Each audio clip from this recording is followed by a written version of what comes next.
today kind of came from when Ezra was talking over there in the classroom.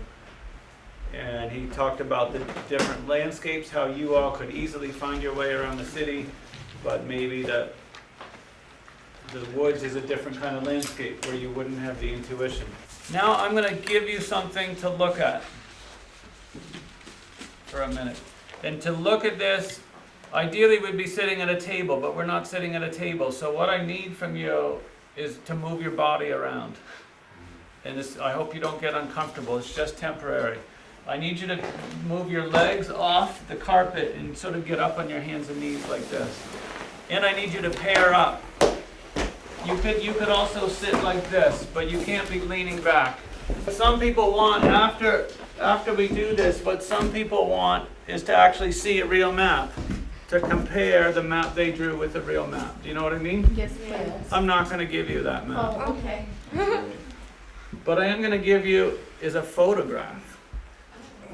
A photograph, not a map, a photograph, taken from a satellite, looking down on our Earth. Do you understand me? Yes. I'm going to ask you to look at this photograph silently and just see what in it catches your attention. Do you know what I mean by that?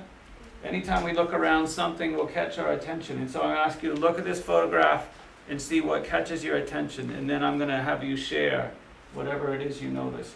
So we're going to look at this quietly. Quietly. Without pointing anything out, just look at it as individuals and see what you notice. A little bit of colored ink in a certain spot that caught my eye. It doesn't matter. I don't care what you notice. Just tell me something you noticed. So when Eddie noticed something, he noticed a Long Island that he thinks is Long Island. So I want you to put your finger on it, and what I need, Eddie, I want you to look around the room and see that everyone else is seeing the same thing. Because sometimes people say something and other people don't see what you're talking about. So can you put your finger on it and everyone else? Great. Do you think everyone got it? Great. Let's go this way. Right around. Sarah, you're next. I noticed that in some places where the lighter ink is, I am assuming that is a higher elevation than darker spots.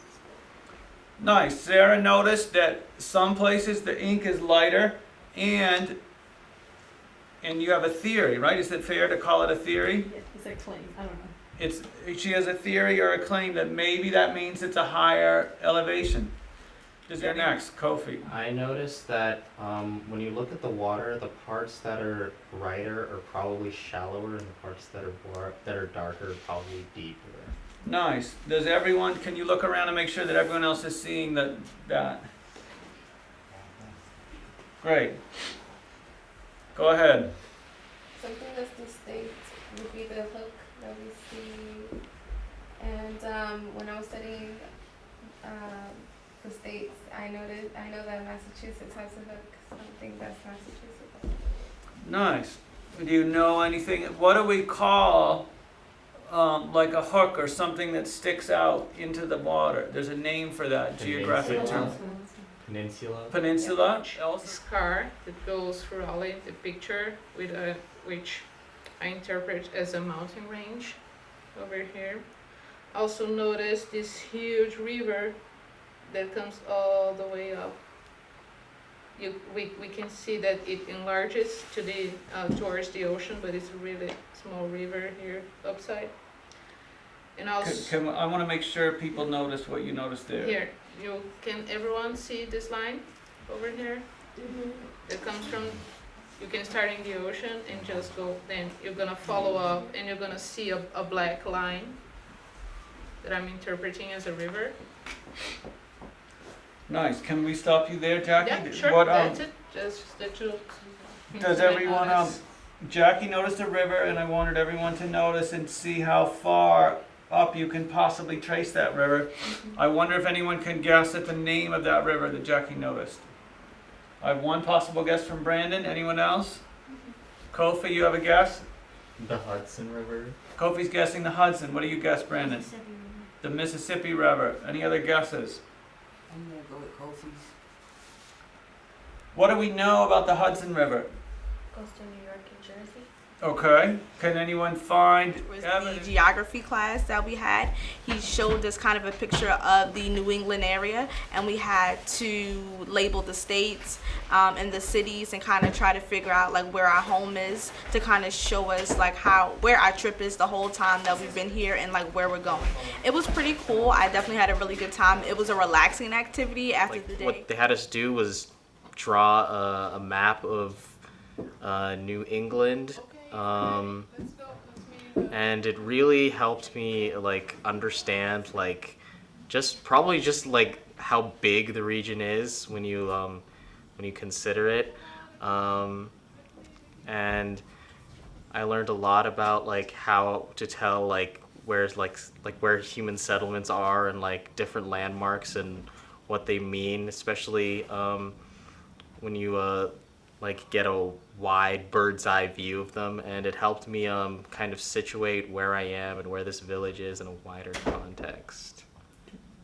And I'm a teacher here at Kroka Expeditions. And tell us a little bit about what you teach in the class that you taught today. Today I taught a geography class, introducing students to the New England region and getting them to have a better sense of where things are located in New England. Everybody has heard of certain places in New England, but isn't quite sure where exactly they are. So it's fun to figure that out with them. Okay. And how is that important? How is that important? Well, I believe that human beings are connected to their places by understanding where they are, and they're connected to other people by understanding where other people come from. And being geographically literate means you have a sense of where you are in the world, about how to get from place to place, and about how people are connected to their places and take care of the places that they come from.